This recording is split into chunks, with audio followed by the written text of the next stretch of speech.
반갑습니다. 간단히 제 소개를 드리겠습니다. 예.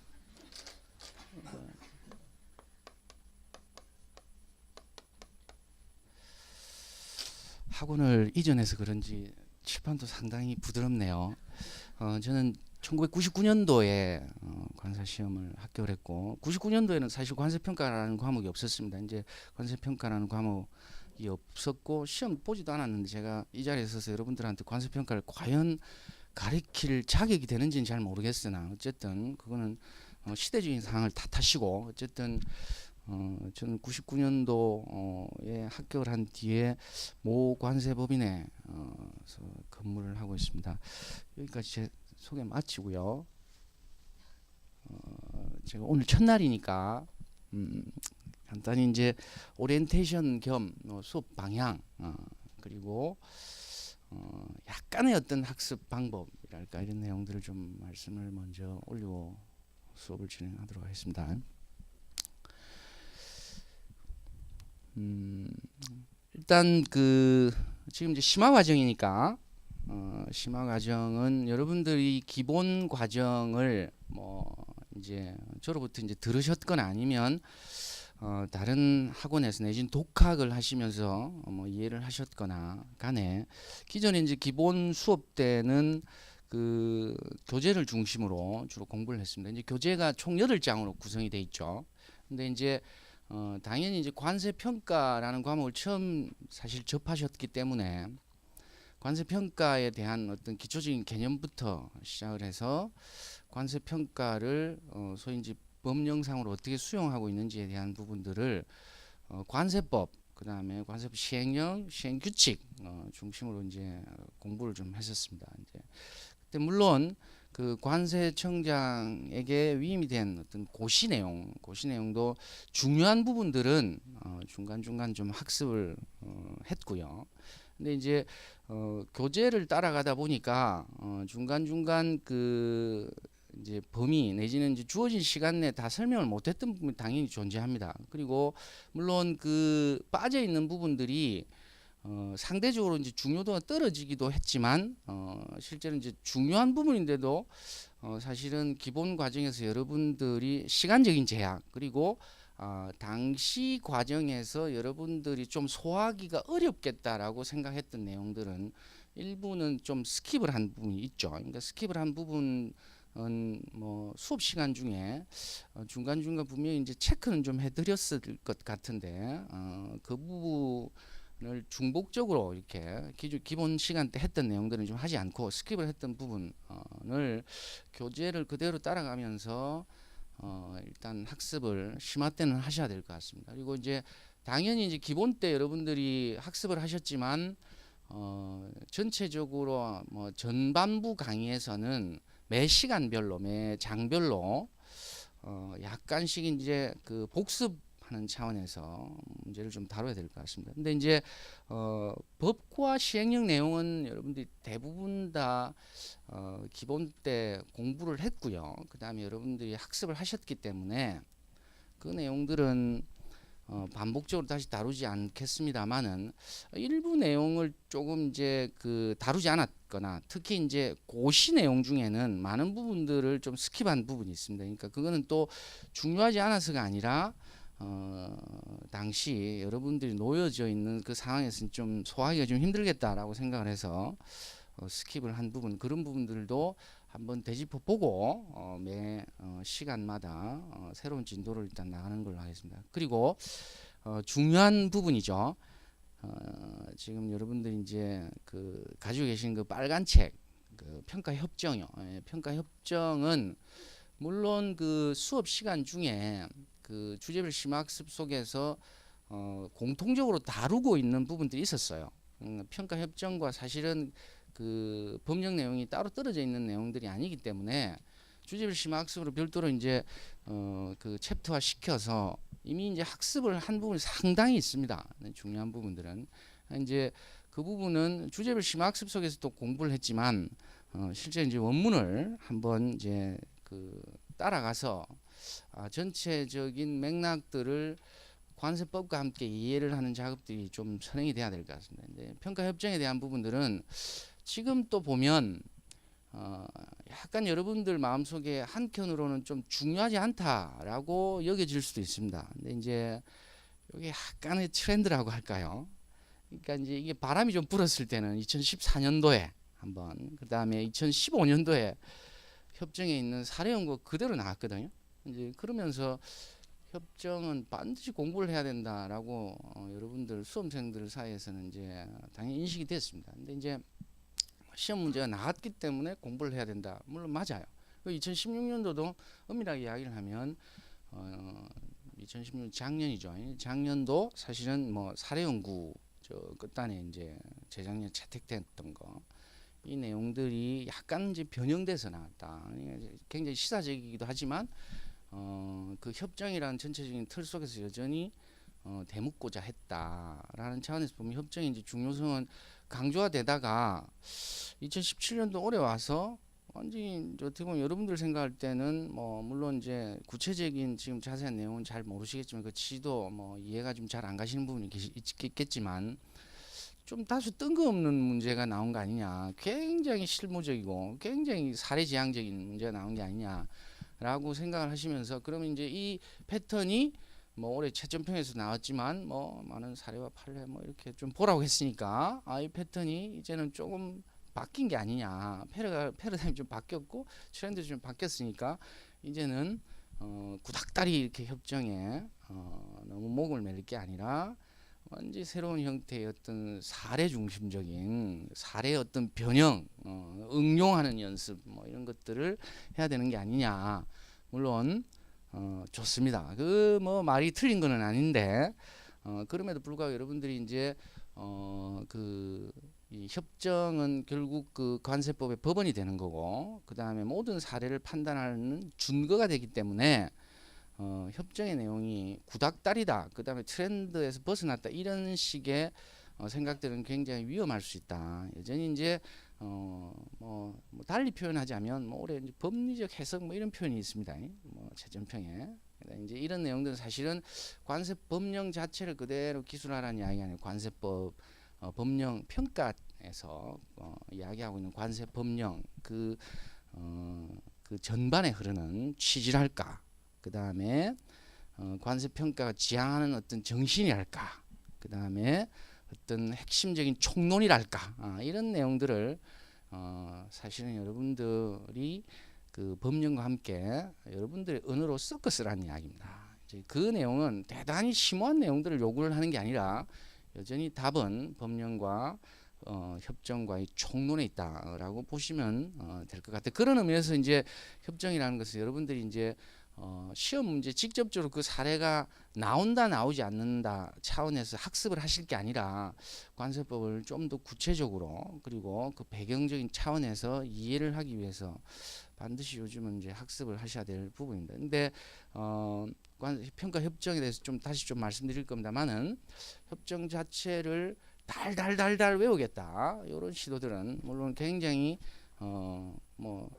그 노력 자체는 굉장히 갸륵할 수 있습니다. 그런데 그 자체는 뭐 가능하지도 않고 실제로 이제 그렇게 한다라고 했을 때 여러분들이 고득점을 반드시 100% 보장받는 그런 내용들은 아니다. 여전히 이제 그 협정의 내용과 법이 여러분들 머릿속에서 잘 조화롭게 어우러질 때 어떤 사례가 나왔을 때 제대로 해석될 수 있는 판단의 도구가 된다는 이야기입니다. 그래서 심화 과정에서는 교재에서 빠진 부분, 그 다음에 스킵을 했다라고 했던 부분 있죠. 그 다음에 협정 빨간 책, 그거는 이제 한꺼번에 이렇게 협정을 탁 보는 게 아니라 매 챕터별로 원래 이제 그 지금 장 구성되어 있는 게 그 1장부터 8장까지 쭉 나가다 보면 그 중간중간 이제 협정이 뒷부분에 있죠. 여러분들 이제 기본 때는 제가 이렇게 뭐 구성을 말씀드렸지만 구성을 이미 다 잘 알고 계실 거라고 생각을 하고 맨 뒤에 협정 내용이 있지 않습니까? 그러니까 그 즈음에 가서 앞에서 복습을 하고 훑을 때 협정의 내용들을 원문을 보면서, 사실 이제 원문을 본다는 이야기는 영어를 본다는 이야기는 아닙니다. 영어는 뭐 제가 할 수 있는 영역이 아니고요. 그 이제 번역된 부분을 보는데 여기서 이제 하나 주의하셔야 될 부분. 협정지 빨간 책은 어떤 분은 2014년판 가지고 계시고 어떤 분은 2015년판 개정판 이렇게 가지고 계실 건데 2014년판과 2015년판은 하나도 달라진 게 없어요. 뒤에 그 법령 그 뒤에 있는 게 조금 달라졌어요. 한마디로 이제 제가 완전히 게을러서 그런 거죠. 그런데 이제 문제는 뭐냐 하면 더 이 책이 사기인 게 저기 2014년 개정, 2015년 개정이라는 거는 없어요. 원래 저기 2011년 판이에요. 2011년도 번역판입니다. 다시 한번 말씀드리지만 협정에 대한 부분을 이야기를 좀 해야 되니까 그 제 파란 책 교재에 뒤에 딸려 있는 협정의 내용은 2011년도 이전의 번역판이에요. 그래서 제가 왜 안 고쳤느냐? 말은 제가 이렇게 하죠. 예전에 구번역과 새로운 번역 간의 차이를 느끼면서 언어의 행간을 좀 읽게 하기 위해서 여러분들은 다양한 번역문을 선사하겠다라는 취지로 말씀드리지만 교재를 고치려고 하니까 엄두가 안 나더라고. 일일이 다 편집을 돼서 새로 해야 되니까 그것도 제가 게을러서 그런 거죠. 물론 이제 구차한 변명입니다. 죄송합니다. 근데 제가 전자의 의도가 사실은 좀 더 강했습니다. 근데 이제 여기까지는 작년판이었고 하나를 더 말씀드리자면 작년에 관세평가 이 협정에 대한 번역 용역을 관세청에서 의뢰를 했습니다. 모 법인에 의뢰를 해서 내부적으로 감수를 받아서 번역판이 새로 나왔어요. 그러면 이거 어떻게 하나요? 그걸 공부하셔야죠. 그럼 최고의 교재 편찬을 다시 안 했습니까? 그게 공개가 된 지 그렇게 오래된 시간, 오래되지 않았어요. 그게 어디 떠 있느냐? 관세청 사이트에 떠 있어요. 그러니까 관세청 사이트는 정말 좋은 게 왼쪽에는 영어, 오른쪽에는 한글, 좋게 2단으로 딱 구성되어 있습니다. 그러니까 이제 더 빨간 책이 지금 쓰레기가 됐어요. 그런데 이제 그 걱정이 드실 거예요. 그러면 번역 바꿔야 되는 거 아닙니까? 이 번역을 당연히 이제 바뀐 내용들 중에 조금 부드럽게 이제 의미가 좀 전달이 잘 되게 그다음에 이렇게 좀 바뀐 게 있어요. 중간중간 그 부분은 제가 중간중간 요 빨간 책을 보면서 말씀을 드리겠습니다. 여러분들이 따로 찾으실 필요는 없고요. 다만 이제 여러분들이 이제 간혹 이 한글판을 보시게 되면 의미가 여전히 안 닿는 부분들이 많을 수 있거든요. 근데 이제 여기 계신 분 많은 분들이 지금 영어 세대시잖아요. 영어를 좋아하시잖아요. 영어를 보면 더 의미의 전달이 명확한 게 있을 수 있습니다. 그거는 이제 관세청 사이트 찾아가서 한번 보시고 그다음에 요 빨간 책 중에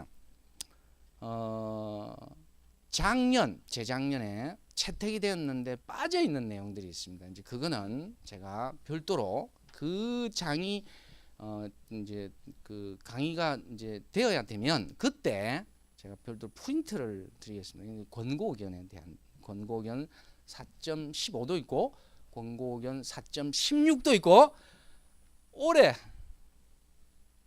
5월달이죠. 채택에 대해서 어나운스는 안 되는데 권고 의견 4.17이 나왔어요. 그런데 그건 관세청에도 없어. 왜냐하면 그건 아마 내년에 승인이 떨어질 거니까 그때 내년에 업로드가 될 겁니다. 4.17도 뭐 별 내용은 아닌데 뭐 살짝 한번 봐야 될 것 같습니다. 그거는 이제 별도로 보시고 그 다음에 여기에 사례연구 14.1도 없어요. 사례연구 14.1 여러분들 가만히 넉넉히 지금 적지 않으시는데 나중에 언젠간 주겠지라고 생각해서 안 적으시죠? 예, 드릴게요. 적지 마세요. 그 사례연구 14.1 그게 2016년도 여러분들 관사시 기출문제 50점에 일단 그 큰 그 이제 모태가 되었던 대부분의 그 중요한 내용들은 거기 다 들어 있어요. 굉장히 기술적이죠. 그래서 14.1 내용도 잠깐 한번 살펴볼 기회를 갖도록 하겠습니다.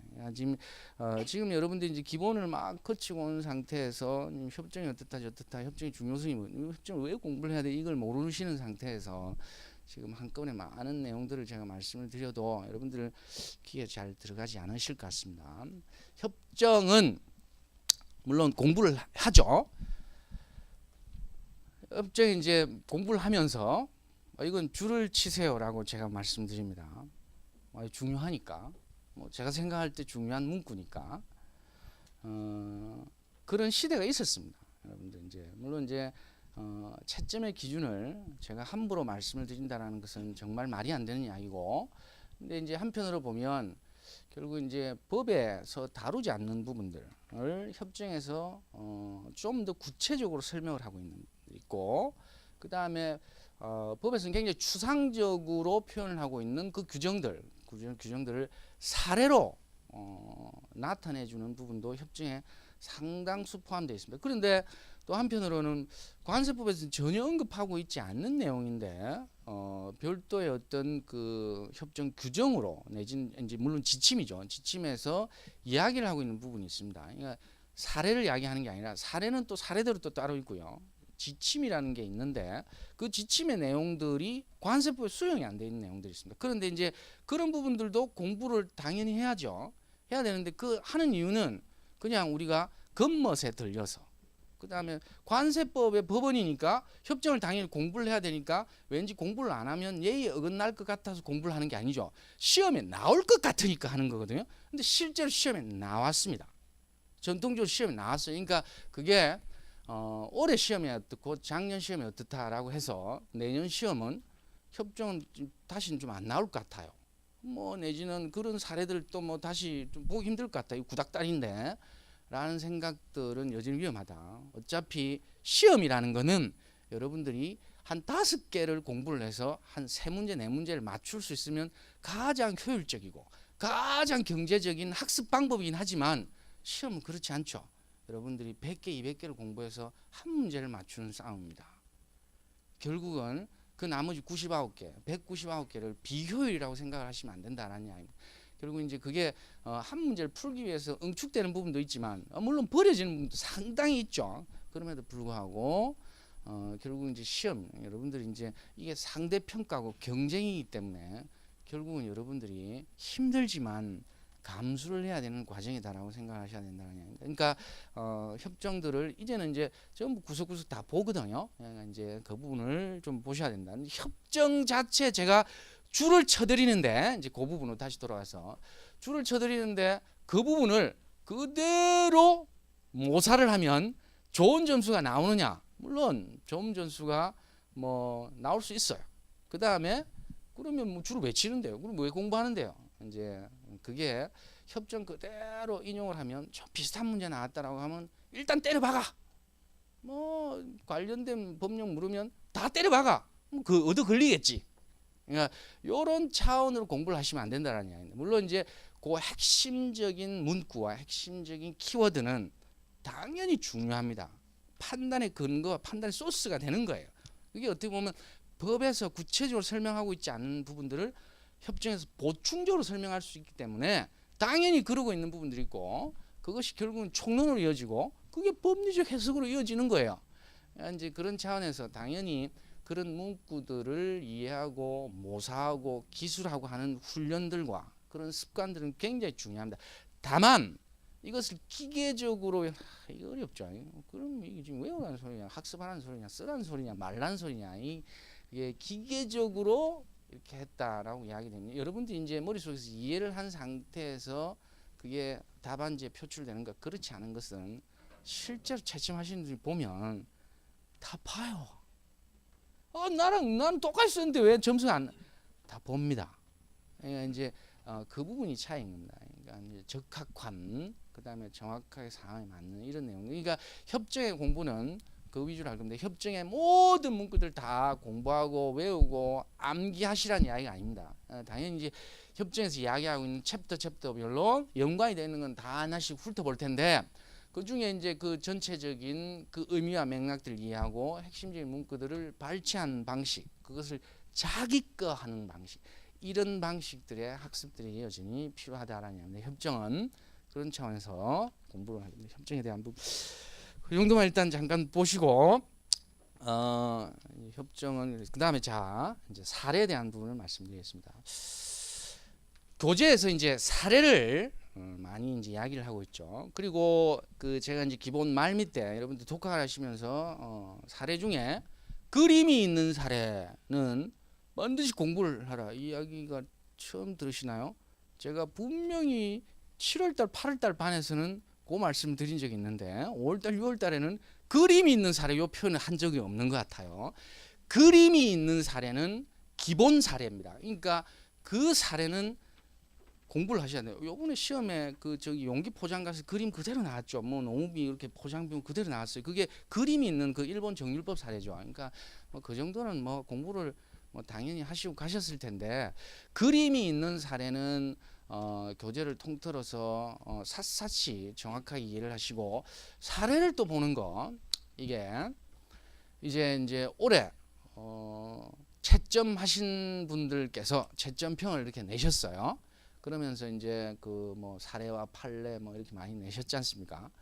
사례가 나온다는 이야기는 뭐 예전부터 계속됐던 거고 실제로는 관세평가는 계속 사례가 나왔고 새삼 사례를 이야기를 굳이 뭐 강조를 하지 않아도 여러분들은 결국은 관세평가에서 중요한 거는 사례를 통해서 내가 그 사례에서 요구하는 판단, 과세 여부에 대한 판단이죠. 판단에 대한 근거를 적시하고 난 뒤에 과세가 이루어졌다라고 되면 결국 이제 과세가 산출하는 일련의 과정들을 나름 논리적인 그 증빙 이제 거정이죠. 입증에 대한 부분입니다. 그러니까 이제 그것은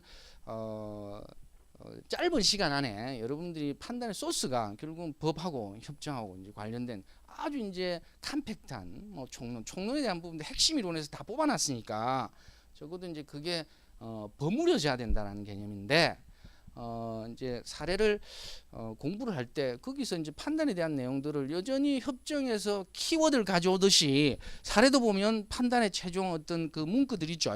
그거 뭐 줄을 쳐가지고 이제 그걸 가져오고 그렇게 하다 보면 사례는 여러분들이 그 이제 수험 기간 중에 나는 뭐 그 사례란 사례는 한번 다 볼 거야라고 마음을 먹고 보시겠다라고 시도를 하시게 되면 6년, 7년, 8년이 걸릴지도 모른다. 그러다 어느 순간인가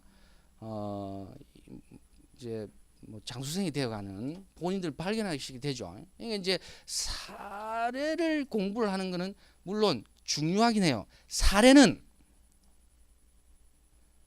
관세법, 그다음 협정, 과세부 판단 위한 도구이긴 합니다. 그냥 도구일 뿐이고 소위 사례에 대해서 여러분들이 이 빠짐없이 보면서 사례를 쫓아가는 사례 노예가 돼서는 곤란하다. 그러니까 사례를 위한 사례만 자꾸 찾아가다 보면 계속 끝간데 없이 계속 정리하면 또 새로운 사례가 나오고 이렇게 반복되는 상황이 벌어질 겁니다. 그렇게 되면 여러분들이 이제 그 유사한 사례가 나오면 좀 다행이지만 완전히 이제 내가 공부한 사례와 좀 다른 사례가 나오면 또 새롭게 학습 대상이 되는 거죠. 그게 이제 계속 모의고사 새로운 사례, 또 모의고사 또 새로운 사례 하다가 시험장가 새로운 사례가 나왔네.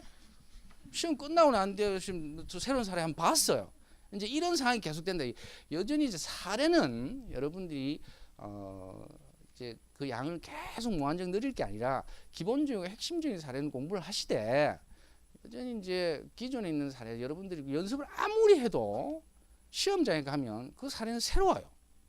그리고 존재하는 사례들 그대로 내는 법은 없습니다. 변형하거든요. 조금만 변형해 보면 물론 그게 착시 현상이 더 무서울 수 있습니다. 여러분들 발목을 잡을 수 있어요.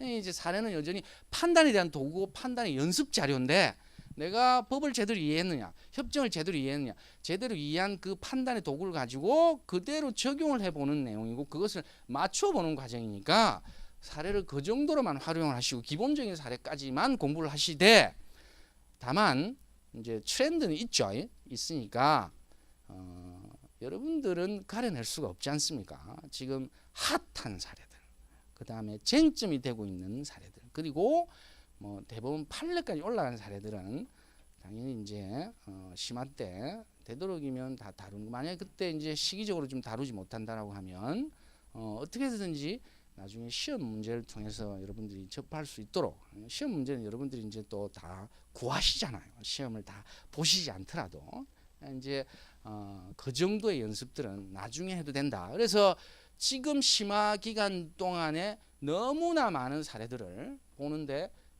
집착할 필요는 없다. 올해 시험 문제가 우리 2017년도 50점짜리요. 기존에 있었던 조세 심판은 사례예요. 교재에 있습니다. 교재에 있어요. 있는데 그게 물론 이제 사전 심사 실제로 올라갔는지는 확인이 좀 되지 않는데 조세 심판은 사례를 그대로 낸 게 아니에요. 거기다가 더 붙였어요. 사항들을. 그러니까 물론 이제 그 거래 사항은 굉장히 유사하고요. 더 붙였는데 이제 그런 내용들을 보면 여전히 여러분들이 사례 목을 매는 이런 사항들이 사례가 그러면 공부를 한다라고 하더라도 실제로 그 사례를 정확하게 알아서 비슷한 사례 나왔어요. 그렇다고 해서 반드시 높은 점수를 받는다는 보장이 없다는 얘기예요. 여러분들은 오소독산 공부를 계속 하셔야 된다는 이야기입니다.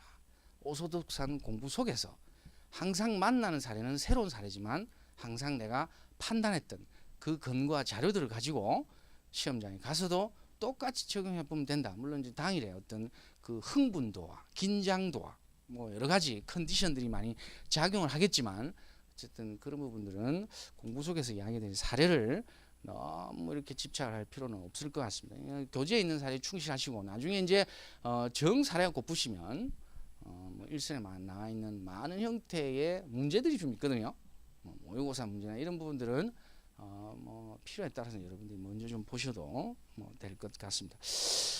자, 그 다음에 그 답안지에 대한 이 부분은 제가 너무 길게 설명을 드리지 않겠습니다. 지금 이제 심화 여러분들 공부를 하셔야 되는 거니까 그 뭐 지금 당장 뭐 문제를 뭐 풀어보고 이렇게 답안지 기술할 수 있는 물론 수준이 안 된다라고 제가 여러분들을 무시하는 것이 아니라 지금 그럴 스텝은 좀 아닌 것 같습니다. 다만 이제 올해 이제 채점표에 이제 그런 내용들이 좀 나와 있었기 때문에 결국은 우리가 그 관세 평가는 그 50점짜리 문제가 핵심적으로 작용을 하죠. 50점짜리 문제는 거의 이제 앞으로 이제 패턴화 될 것 같아요. 그러니까 이제 올해, 작년, 재작년에 어떤 형태들을 보면 여전히 이제 그 2015년도는 소위 이제 완전한 형태의 사례지만 게시였습니다.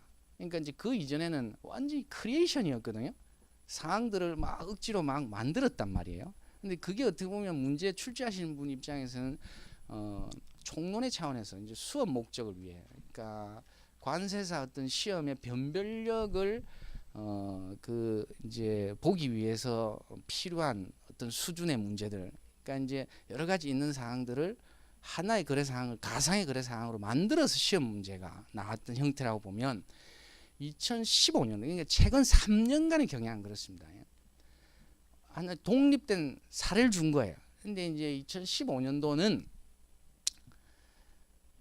그 시발점이었으니까 논란으로부터 좀 벗어나야 되죠. 가장 세이프한 방법은 협정에 있는 내용들을 그대로 가져오는 부분, 가장 세이프하죠. 물론 이제 거기에다 덧붙였어요. 이제 거래 가격 요건에 대한 부분들을 별도로 덧붙였습니다. 그러니까 이제 평가할 항목들이 더 생긴 거죠. 여러분들이 이제 변별력을 보기 위한 점수 배점 항목들이 더 생겼다. 사례연구 8점을 그대로 모사하면 그 50점짜리 50점이나 절대 그렇지 않다는 거예요. 그대로 모사하면 한 30점 정도 됐을 것 같아요. 나머지 20점짜리는 하나의 더 이제 지문이 있었던 내용이었고, 그리고 해가 딱 바뀌었어요. 작년 여전히 새로운 형태의 크리에이션이 아니죠. 이 협정에 이제 그 작년에 4월 30일 날인가 28일 날인가 채택되었던 케이스 스타디 14.1을 전범으로 해서 가지고 와서 거기다 섞었어요. 또 상황을. 그러니까 여전히 핵심적인 답지는 존재했습니다. 논란이 없는 답지는 존재했다라는 이야기예요. 2015년도 존재했고 2016년도 존재했어요. 자, 이러다가 협정에서 이제 이탈했어요.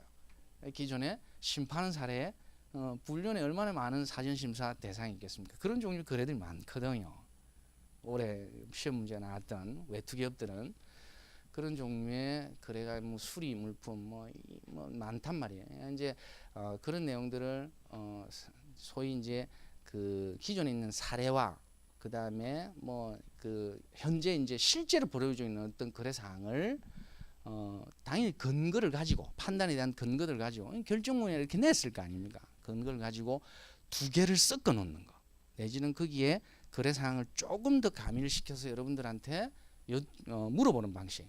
아마 이 패턴이 유지될 것 같습니다. 이제 당연히 이렇게 생각을 하면 내년에도 결국은 완전한 형태의 가상의 어떤 상황들을 묻기보다는 여전히 이제 사례를 좀 변형한 거. 그러면 이제 그 모범 답안에 대한 그 핵심적인 답안지는 존재하고 거기에 소위 이제 출제변의 칼라가 가미되는 부분들이 덧붙여지는 형태의 문제가 나올 가능성이 많습니다. 그러니까 그렇게 되면 여러분들이 이제 답안을 결국 작성을 할 때 그 사례가 딱 주어졌을 때 여러분들은 당연히 판단의 근거가 되는 법원, 관세법 시행령, 그리고 그 시행령을 사례에다가 실제로 적용하는 부분들이 필요하다. 이제 올해 이제 시험 문제를 여러분 이제 나중에 이제 보시게 되면 이제 쪼개져 있죠.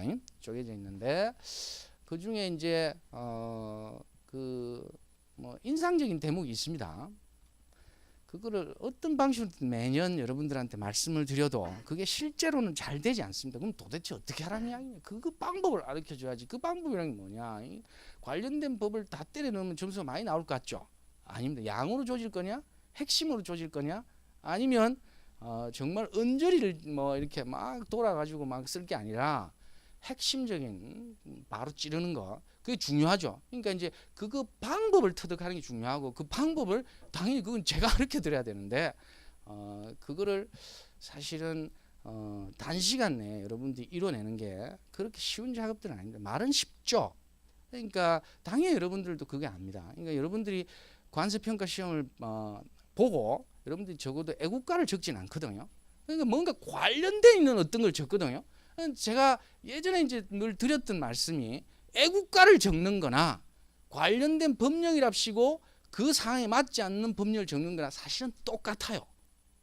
애국가를 적지 왜 그랬어요? 차라리 그럼 표시라도 나죠. 사기치는 거 아니에요. 점수 달라고 떼쓰는 거잖아요. 그런데 그 작업이 쉽지 않다. 왜냐? 솔직히 말씀드리면 작년 시험의 경우에는 다 때려 박으라는 이야기였습니다.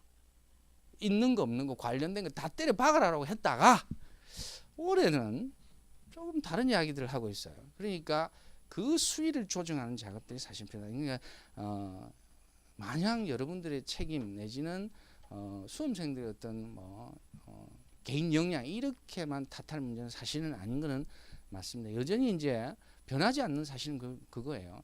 제한된 시간 내에 그 뭐 많은 지문들의 적합한 관련 법령을 이야기하고 근거를 제시를 해서 판단이 똑바로 합리적으로 되느냐, 이 거정의 문제니까 논증의 문제가 논증. 그것을 얼마나 컴팩트하게 해내느냐 그 싸움인데 그러려면 여전히 여러분들이 A를 물으면 A에 대한 답변을 하셔야지 A를 물으면 B도 이야기했다가 C도 이야기했다가 A에 대한 답변도 이야기를 당연히 할 시간도 없고 그건 배점도 돼 있지 않을 것이다. 결국 사례에 대한 분석들 여러분들이 막 던져놓으면 점수를 줄 것 같지만 그 부분입니다. 협정에 대한 문구를 해석하는 것도 법에 대한 문구를 해석하는 것도 여러분들이 던져놓고 관련돼 있으니까 그 상황이 이 상황은 생산 지원 비용이지 지금 이 상황은 특수관계지 그러면 특수관계와 관련된 법령을 일단 얘부터 다 쳐먹어라. 이거는 일단 그리고 내가 다 적어놓을 테니까 채점위원님 그 중에 요 상황에 맞는 문구가 있으면 그걸 추출하셔서 점수를 주세요. 요런 방식으로 기술을 하시면 안 된다는 이야기입니다. 그러니까 던져놓지 말고 상황과 엮어야 됩니다. 엮는 게 사실 쉽지 않죠. 핵심적인 부분을 많이 던져놓으려면 불안해서 언저리를 갔다가 핵심도 찍고 또 다른 언저리까지 나는 뭐 거의 기계 수준이야. 속도 엄청나게 빨라. 그래서 나는 다른 사람들이 핵심적인 부분 한 문구를 적을 때 나는 앞뒤로 다 적어 불안하니까 좋습니다. 다 적더라도 그걸 엮어놔야 된다는 이야기입니다. 결국은 여러분들이 올해 채점점을 보면서 뭐 여러 가지 혼란을 좀 겪으실 수도 있지만 그 부분들은 변한 게 없어요. 변한 게 없습니다. 그러니까 이제 그 부분들에 대한 조정과 그 다음에 그 부분을 언저리를 찌르지 않고 핵심적인 부분 여러분들이 각종 소위 핵심 이론도 공부하고 총론도 공부하고 법도 공부해서 협정까지 공부를 해서 이제 그거를 버무릴 거거든요. 그러면 거기에 맞춰서 적는 것도 결국은 그 싸움이 돼야 된다. 이제 심화 때는 당연히 이제 이런 부분들을 좀 염두에 두면서 어떤 사항을 볼 때도 사례에 대한 뭐 이해, 판단, 협정에 대한 문구에 대한 이해, 판단 있으면 이것을 내가 결국 답안지에 어떻게 활용을 할 것이냐, 이 부분들을 항상 염두에 두고 보시는 것들이 좀 필요하다. 지금 당장 정리를 하라는 이야기는 아닙니다. 그러니까 그 부분은 좀 생각을 좀 하셔야 될 것 같습니다. 자, 올해 시험 문제 뭐 궁금하시지 않겠지만 잠깐 말씀드릴게요. 최근 3년간 시험 문제 제가 보통 첫째 날에 이 이야기를 잘 하지 않습니다. 왜냐 이게 심화 때 맞지 않는 이야기예요. 그런데 여러분들 이제 기존의 경향들을 좀 보고 그냥 심화를 좀 임해야 되겠다라는 데 도움이 좀 될 것도 같아요. 최근 3년간의 패턴은 조금 컬러가 보여요. 그러니까 이제 예전에는 이제 홀짝 이야기가 있었던 시기들이 있었거든요. 그러다가 이제 배신했죠. 2016년도에 일단은 양에서 배신을 당했습니다.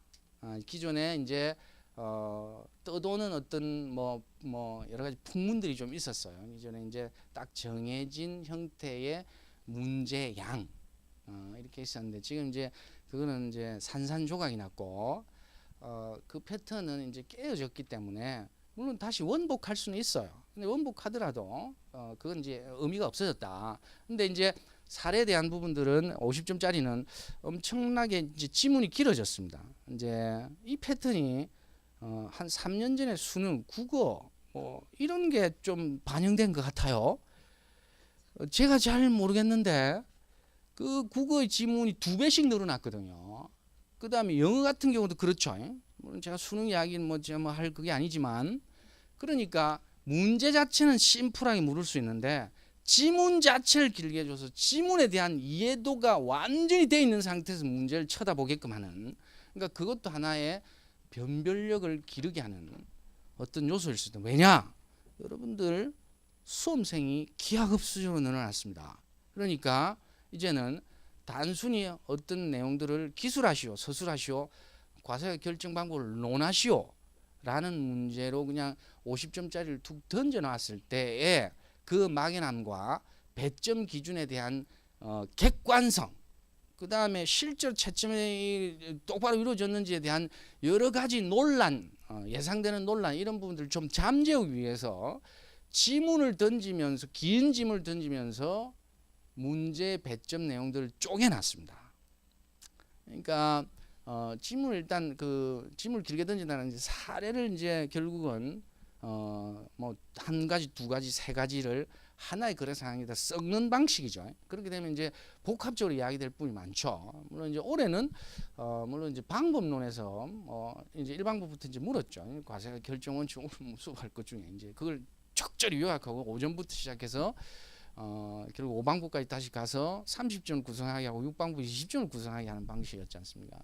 이제 어쨌든 2016년도, 2015년도도 지문이 상당히 길었는데 2016년도에는 완전히 더 길어졌습니다. 그리고 올해는 물론 이제 뭐 사실은 이제 50점짜리 같은 경우는 더 길어졌다고 이제 보셔야 될 것 같고, 그런데 지문도 길어지고 작년보다는 문제를 조금 법령이 아니라 문제에 대한 그 사례에 대한 정확하게 그 해석 능력, 가능성이라고 끝에 돼 있어요.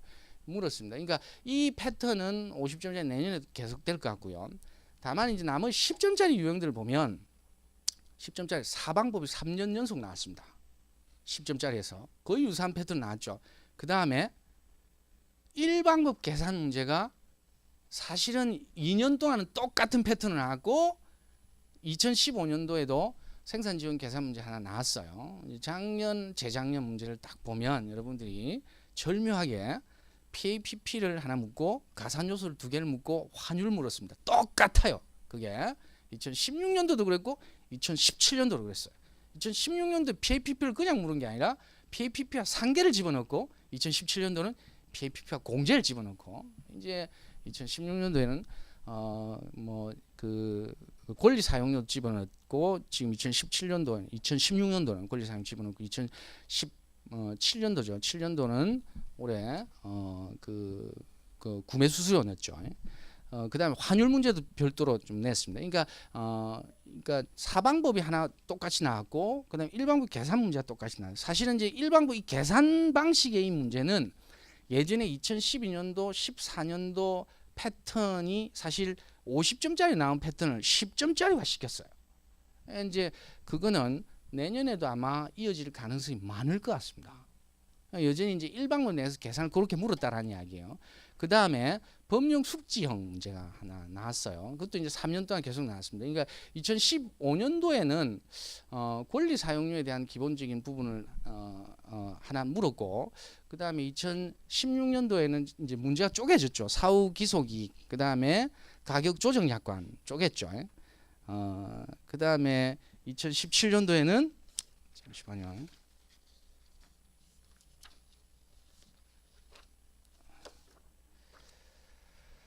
여전히 권리 사용료 과세 요건을 물었습니다. 2015년도에는 특수한 게 그 가격 결정에 영향을 미치지 않았는지에 대한 부분도 사실은 고범주로 이야기가 좀 될 수 있을 것 같습니다. 2015년도에는 그렇게 묶었는데 올해는 권리 사용료를 심플하게 물었지만, 권리 사용료 심플하게 물어서 법을 다 때려 썼죠. 약간의 총론들이 좀 필요했는데 거기에는 뭐 체화의 개념도 있을 수 있고 구매 선택권의 개념도 있을 수 있고, 그 문제는 쪼개지는데 결국은 10점짜리 문제를 물었다라는 이야기는 논증을 하라는 이야기입니다. 10점짜리도 짧게. 문제를 쪼갰다라는 이야기는 쪼갠 문제에 맞는 핵심적인 부분만 때려 박는 거예요. 그러니까 이제 그거는 여러분들이 요령인데, 그건 나중에 이제 차근차근 컨텐츠를 채우시게 되면 뭐 접근하실 수 있을 것 같습니다. 그 다음에 이제 소위 이제 개념 정의 내지는 평가 쟁점에 대한 논술형 문제가 나왔습니다. 이제 이거는 2015년도에는 보세구역에 대한 부분입니다. 보세구역은 사실은 법에서는 다루지 않는 부분이거든요. 법에서 그 어디 봐더라도 보세구역에서 비해를 양도하는 거래들을 구체적으로 어떻게 과세를 결정을 하고 채택을 할 것인가, 불인정할 것인가에 대한 법에 나와 있는 내용이 아니에요. 그 다음에 2016년도에는 협정에서 수리비에 대한 부분들을 물었죠. 가공 수리된 물품을 이걸 일반적으로 수용을 할 수 있을 것인가 말 것인가. 그것도 사실은 법에서 이야기를 하고 있지 않습니다. 올해는 가산 요소에 대한 판단 시점에 대한 부분도 물었습니다. 이것도 사실은 법에서 명확하게 이야기를 하고 있다기보다는 기본적으로 가산 요소에 대해서 해당 수입국에서 이제 결정을 하도록 입법 사항. 그러면 우리나라에서는 결국 이제 그 부두비트의 밧줄 동여매는 시점, 법에서는 고시에서는 그렇게 받아냈죠. 본선하역 준비 완료 시점이라 되어 있지 않습니까? 그거는 실무적으로 접안 시점이라 하죠. 접안될 때까지 발생한 비용 이제 잘라서 가산하라는 이야기죠. 가산하라. 여러분들이 체조 선수는 잘 외우고 있는데 체조 선수를 그대로 쓰고 나면 땡끄당 틀린다라는 이야기입니다. 근데 이제 그거는 어떻게 보면 개념 정의에 관련된 부분인데 여전히 협정에서 이야기하고 있는 건 논란에 대한. 그다음에 이제 올해 특징은 대법원 판례가 하나 나왔습니다. 대법원 판례가 결국 나왔는데 대법원 판례에 대한 공부까지 하게 되면 여러분들이 엄청나게 많은 양의 학습 범위가 늘어난 게 아니냐라고 생각하시겠지만, 사실은 오히려 이거는 뭐 내년에 나올 수도 있고 나오지 않을 수도 있어요. 그런데 그것도 이제 대비를 좀 하셔야 된다. 그런데 대단히 대법원 판례가 많은 게 아니거든요. 그리고 여러분들이 이미 많은 부분을 학습을 하셨어요. 그 다음에 그게 이제 학습이 될 거다라는 나름 암시들이 좀 있었던 게 있었습니다. 이제 기존에 이제 구매 수수료에 관련된 부분이랄까 있죠. 중간중간 교재에 보더라도 여러분들이 아마 딱히 이제 완전히 생경한 부분들은 아니고 익숙한 내용들이 좀 일부가 있기 때문에 여기서 새롭게 주목받는 그 좀 새로운 형태의 어떤 대법원 판례가 나오게 되면 그거는 내년까지 약간의 촉각만 곤두세우고 이야기를 좀 할 필요가 좀 있을 것 같다. 그 부분은 그렇게 여러분들 학습량을 늘리는 수준은 아니다라는 이야기입니다. 그다음에 이제 교재에서 나와 있는 그 이제 판례에 대한 부분들만 기본적으로, 그다음 그림과 함께 그림 사례와 함께 그 정도만 공부를 하시고, 그다음에 이제 내년까지 이제 시간을 두고 추가적으로 어떤 뭐 다른 자료를 통해서 나오지 뭐 문제를 통해서 접하시든지 그 정도만 공부를 하시면 됩니다. 그러니까 올해 이제 이런 그 패턴의 문제 내지는 채점표이 나왔다라고 하더라도 여러분들의 공부 방법을 내년에 맞춰서 싹싹싹 바꾸고 그렇게 할 필요가 없다. 그 다음에 그렇게 해서도 안 될 것은 흔들림 없이 여러분들 오소독하게 공부를 하는 게 좋을 것 같습니다. 뭐 이런 부분들을 좀 맞춰서 하시고 이제 뭐 간단하게 이제 향후 여러분들 이제 일정이랄까 물론 이제 그게 개인적인 차가 있기 때문에 이거를 단도직입적으로 뭐 몇 월 달에는 반드시까지 마치시고 진도를 끝내시고 여기 정리를 하시고 뭐 서브노트 만드시고 어떤 분은 뭐 서브노트 만들지 말고 마인드맵 만드시고 이렇게는 말씀드리기 힘들어요. 근데 이제 뭐 지금 거의 유사한 조건이라고 보고 지금 뭐 일부러 지금 이 자리에 앉아 계시는데 심화를 들었는데 또 심화를 들으신 분 안 계시죠? 그러면 심화를 처음 들으실 텐데 대부분 심화까지 과정을 마치게 되면 이제 10월 달이 이제 끝나지 않습니까? 그러면 이제 요즘은 뭐 우리나라 가을이 잘 없어졌으니까 여러분 가을 탈 일도 없고 바로 겨울이 닥치니까 추우니까 바깥 돌아다니면 안 되고 계속 이렇게 책상에 앉아서 공부하시면 되는 거예요. 11월 달, 12월 달에 이제 정리의 시간을 가지셔야 됩니다. 이제 그때 정리를 하시고 정리를 하시는데 관세 평가는요. 근데 물론 제가 뭐 이렇게 하라 저렇게 하라 말씀 못 드리겠지만 관세 평가는 전통적으로 서브노트를 잘 만들지 않습니다. 서브노트 한번 만들어 보세요. 나중에 또 쓰레기통에 들어가요. 또 정리하고 계속 정리하다 저기 시험 전날 쯤에 이제 정리가 다 끝났어. 이제 암기만 하면 돼. 이제 이런 상황이 벌어진단 말이에요. 그렇게 하시면 안 된다라는 이야기입니다. 정리하지 마시고 근데 이제 요거거든요. 정리하시다면 결국 이제 그 정리를 처음 많이 해놨다가 줄이고 나중에는 이제 몇십 장이 나오죠. 막 한 20페이지 나옵니다. 이제. 근데 그런 정리까지 제가 하지 말아라는 이야기는 못 드리겠지만 정리는요 11월 달 12월 달에 제가 어떤 자료를 뭐 드려요. 그러니까 그거는 뭐 복사하시면 되잖아요. 그러니까 이제 그거를 가지고 그대로 답안지를 그거 안 됩니다.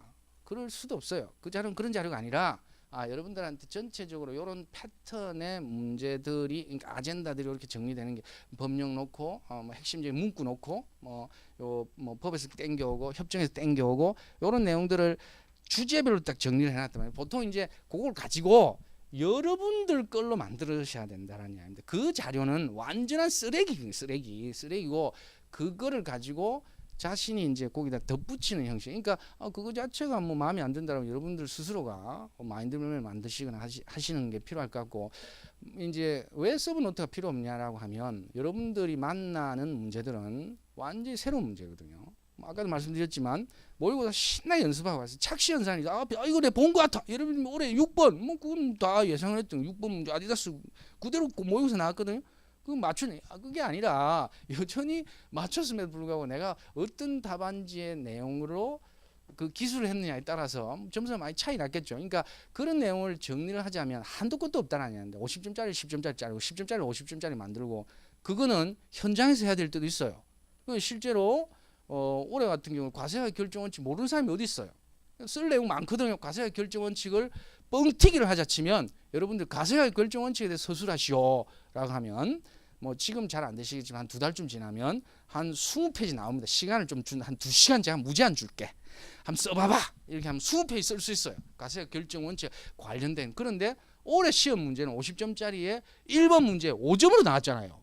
관세법상 과세가격 적용 원칙에 대해 5점이 어떻게 컴팩트하게 적을 거냐 양을. 그러면 50점 중에 5점 분량만큼만 컴팩트하게 쓰라는 이야기거든요. 이제 그거를 미리 예상을 하고 누가 답안지를 만들어 놓겠냐라는 거예요. 5점짜리로 50점짜리로 만들어 놓는다고 하더라도 현장에서 5점짜리 줄여야 되는 거예요. 5점짜리를 만들어놨는데 50점짜리 나왔다? 좀 황당하겠죠. 쓸 내용 조그맣게 정리해놨는데 그러면 이제 그때는 개설이 필요한 거죠. 여러분들의 친구는 셔마넨 글래시호프도 막 쓰고 막 이렇게 하시잖아요. 이제 그게 무의미하다라는 이야기입니다. 그러니까 서브노트는 그런 면에서 보면 무진장 쪼갤 수도 있고 무진장 갖다 붙일 수도 느릴 수도 있으니까 여러분들이 주제별로 아주 핵심적인 내용 이제 반드시 들어가야 되는 내용을 컴팩트하게 정리하는 것은 좋을 수 있습니다. 이제 상계하면 내가 한 넉 줄로 정리하겠다. 예를 들면 나름 그 안에 뭐 총론도 넣고 법도 넣고 하겠다. 예를 들면 이런 건 좋을 수 있어요. 그런데 상계에 대해서 서론 본론 이렇게는 정리를 하실 필요가 없다. 그러니까 이제 전통적으로 써본 것을 정리하지 않는 거니까. 근데 그거를 12월 달까지 하시고 1월 달, 2월 달은 기본 문제를 좀 보시면서 그때는 암기를 좀 병행을 하셔야죠. 그러니까 제가 이제 암기라는 표현 예전에 안 썼다가 작년에 좀 많이 썼다가 올해도 쓰기 싫지만 이놈의 과목이 결국은 뭐 이해다라고 하더라도 가끔은 인도식 공부가 필요한 거예요. 이제 우리 중국식 공부인가요? 뭐 이렇게 계속 이제 그 이해와 암기가 어느 정도 이제 이해가 되는 상태에서 정리가 되어 있을 거니까 그때는 나름 이제 기술의 신이 되는, 그다음에 필기 이 답안 작성에 신이 되는 이런 연습들이 좀 필요하죠. 머릿속에 차곡차곡 집어넣는 작업들이 필요합니다. 그리고 그때 이제 1월달, 2월달에 좀 세밀함을 좀 더해야 되겠죠. 그리고 난 뒤에 본격적으로 4월달, 5월달 해서 6월달, 5월달, 6월달, 3월달, 4월달은 문제에 대한 적응력들을 좀 키우는 게 필요합니다. 그러니까 이제 1차로 또 빠지시는 분이 계시기 때문에 이제 사실은 1차를 건너뛰시는 분들은 그 작업들을 해야 되고, 만약에 이제 1차를 보셔야 된다라는 부분들은 그 기간들을 양옆으로 좀 당겨 놔야 된다는 이야기입니다. 뒤로 당기고 앞으로 좀 밀어놓고 해야 된다는 이야기입니다. 그리고 실제로 이제 5월달, 6월달은 최종적으로 응용하는, 그때는 이제 3월달, 4월달부터는 본격적인 암기와 함께 사실은 문제들을 좀 많이 만나는 것들이 필요하거든요. 그때 많은 사례들을 접할 수 있어요. 많은 사례들을 듣도 보도 못하는, 그다음 뭐 작년, 재작년, 재재작년 문제들이 막 천지거든요. 뭐 볼 때마다 여러분들은 완전히 생경한 이런 형태의 문제들이 있구나라고 느끼실 거예요. 그러니까 이제 그런 연습들을 계속 하다 보면 시험장에 가서도 또 새로운 문제를 만나게 된다. 그러니까 그 지점도 어느 정도 끊어줄 필요가 있다라는 얘기입니다. 그러니까 충분히 여러분들이 프랙티스할 소스들은 많으니까 기본적으로 이제 그때까지는 요 기초적인 공부를 계속 그 다음에 튼튼하게 만드는 작업들이 좀 필요할 것 같습니다. 그 정도로만 원래 제가 보통 그 첫째 시간에 이렇게 많이 오래 하지 않는데 오늘은 저희가 학원도 이전했고 뭐 새로운 환경에서 하니까 제가 조금 길게 설명을 좀 드렸습니다. 딱 질문 없으시죠?